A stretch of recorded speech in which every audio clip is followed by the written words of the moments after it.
करौली में ठाकुर जी के एक भक्त हुए, काले खां। काले खां डाकिया थे। मदन मोहन जी के नाम की चिट्ठी आई। चिट्ठी लेकर के मंदिर पहुंचे। उनको लगा कि यही मंदिर है मदन मोहन जी का। उन्होंने जाके पुजारी जी को कहा कि भाई मदन मोहन। तो बोले हाँ। तो बोले कि कौन है? बोले हमारे ठाकुर जी हैं। बोले उनके नाम की चिट्ठी? बोले हाँ। तो ये लो। तो जब वो चिट्ठी दे रहे थे तो थोड़ी सी झलक मिल गई ठाकुर जी की। वो थोड़ी सी झलक में वो बड़े इम्प्रेस हुए, प्रभावित हुए कि यार ये तो बड़े अद्भुत है, बड़े सुंदर है। अब उनको बेचैनी हो गई अंदर से। अब कोई चिट्ठी आए ना तो इन्होंने झूठी चिट्ठियां लिखनी शुरू कर दी मदन मोहन के नाम की, कि इस बहाने वहां तक जाऊंगा और देखूंगा उनको। हाँ। तो अब जाते झूठी चिट्ठियां लेकर के और देखते। मंदिर में घुसना इनको अलाउड नहीं, क्योंकि दूसरे धर्म के थे। तो बाहर से ही चिट्ठी देते और बड़ी कोशिश होती इनकी, दर्शन करते। तो एक दिन इनको लगा कि यार प्रभु आपको देखना है, मैं अंदर नहीं आ सकता पर आप तो बाहर आ सकते हो। प्यार हो गया भगवान से। तो उन्होंने कहा कि मैं तब तक कुछ नहीं खाऊंगा जब तक आप नहीं आओगे मिलने। अच्छा। और ये अपने घर पे बैठ गए। ओके। विरह में भूखे प्यासे 1 दिन बीता, 2 दिन बीते, 3 दिन बीते। बताते हैं कि रात्रि को एक बड़ा सुंदर सा बालक, घुंघराले बालों वाला, मोटी मोटी आंखों वाला, पीताम्बरी पहने, मोर पंखधारी कृष्ण कन्हैया आए इनके पास एक बर्तन में खीर लेके। बोले कि काले खां लो, आ गया, मैं खा लो। और काले खां बहुत रोए, भगवान के हाथों से ग्रहण किया। इधर सुबह जब उठे तो वहां करौली में चर्चा चल रही थी कि भगवान का बर्तन गायब है, बर्तन चोरी हो गया। हाँ। इन तक भी खबर पहुंची। ये बर्तन लेके मंदिर के पास पहुंचे। बोले कि इस बर्तन की बात कर रहे हो क्या आप? तो बोले तुम्हारे पास कैसे आया? वो मारने के लिए दौड़े। हाँ। एक तो दूसरे धर्म का है, चोरी कर ली। हाँ। तो इन्होंने कहा कि नहीं नहीं सुनो, वो रात को ठाकुर जी आए थे मेरे को खीर खिलाने, मैंने ऐसे से जिद की थी। अब सब गोस्वामी बड़े हैरान हुए। हाँ। और उनको पता है ठाकुर जी लीला करते हैं, कर सकते हैं। बिल्कुल। तो उनको लगा कि ये तो बड़ी अद्भुत लीला है, मतलब इसको दर्शन दिए हैं भगवान ने। तो बोले कि क्या बात है? बोला हाँ मेरी दर्शन की इच्छा थी भगवान की।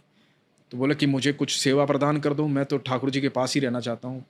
तो अब वो मना भी नहीं कर सकते। वो बोले कि भाई मंदिर में तो हम नहीं आने दे सकते, तुम बाहर जो है सोनी सेवा करो, झाड़ू वगैरह लगाया करो मंदिर के। अच्छा। बोला ठीक है, कोई बात नहीं, प्रांगण में रहने का मौका मिलेगा। ठीक है। इधर क्या हो रहा था, इनकी भक्ति बढ़ती जा रही थी और इनके समाज में इनकी बदनामी बढ़ती जा रही थी। ठीक है। इनके पास कोई संतान थी नहीं। इनके पास कोई संतान नहीं थी तो इनके समाज के लोग ये कह रहे थे कि भाई काले खां तू काफिर हो गया है, हिंदुओं के मंदिर जाता है, इसलिए तेरे को अल्लाह कोई संतान नहीं दे रहे हैं, ऊपर वाला सुन नहीं रहा है तेरी, गलत हो रहा है ये, तू समझ नहीं रहा है बात को। तो इसको रोज ये ताने सुनने को मिलते। इनकी पत्नी भी सुनाती रोज ताने।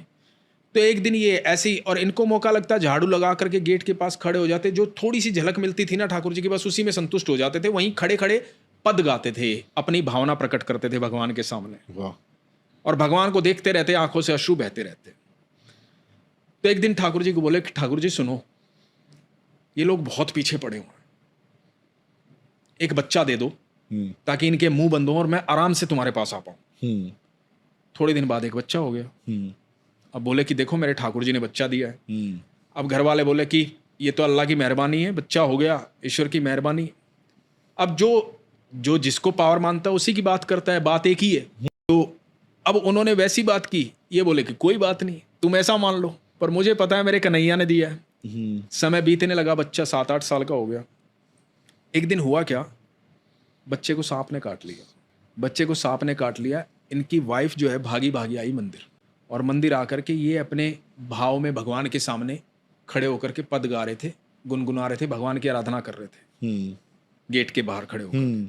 और पत्नी आई, पत्नी आकर के चिल्ला के बोली कि तुम यहाँ खड़े खड़े ये भक्ति करते रहना, बच्चे को सांप ने काट लिया है नदी के किनारे, जल्दी से कोई वैद्य झाड़ फूक वाला लेकर के पहुंचो वहां पर। मेरे बच्चे को कुछ हो गया ना तुम्हें छोड़ूंगी ना तुम्हारे इस मदन मोहन को छोड़ूंगी। और ये कह करके पत्नी चली गई।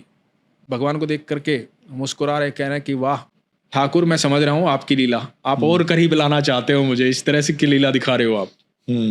मैं समझ रहा हूँ सारी बातें, आता हूँ अभी। तो ये अपने मस्त भगवान का नाम लेते लेते नदी के किनारे पहुंचे। जब नदी के किनारे पहुंचे तो पत्नी चिल्लाई कि कहाँ है झाड़ फूक वाला, कहाँ है वैद्य।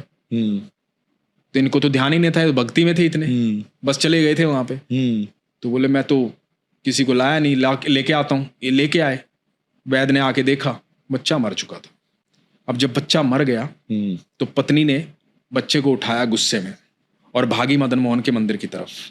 साथ साथ काले खां, साथ साथ गांव के लोग, सब लोग इकट्ठा, और काले खान के साथ साथ जाकर के मदन मोहन की चौखट पे रखा बच्चे को, और बच्चे को रख करके बोली कि मुझे मेरा बच्चा वापस चाहिए।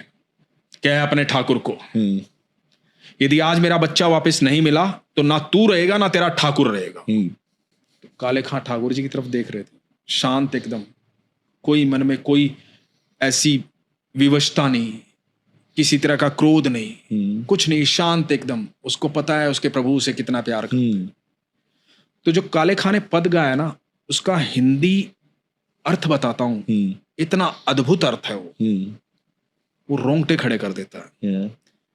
काले खां ने भगवान को कहा कि प्रभु मैं दूसरे मजहब का हूं, तू मेरे मजहब का देवता नहीं है, मेरा कोई अधिकार नहीं कि मैं तुझसे कुछ कहूं, फिर भी सब लोग ये कहते कि तू जगन्नाथ है, पूरे जगत का नाथ है, और यदि तू जगन्नाथ है ना तो आज बता दे इन सबको कि तू जगन्नाथ है।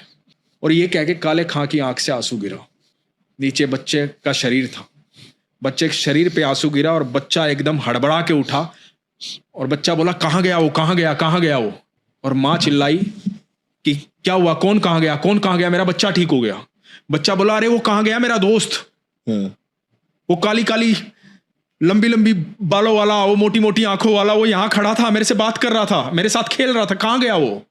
और इधर काले खां ठाकुर जी को देख रहे थे कि ठाकुर जी मेरे बच्चे के साथ खेल रहे थे इतनी देर। तो आज भी करौली में जब भगवान की आरती होती है तो काले खां का नाम लिया जाता है। ऐसे अद्भुत भक्त हुए काले खां।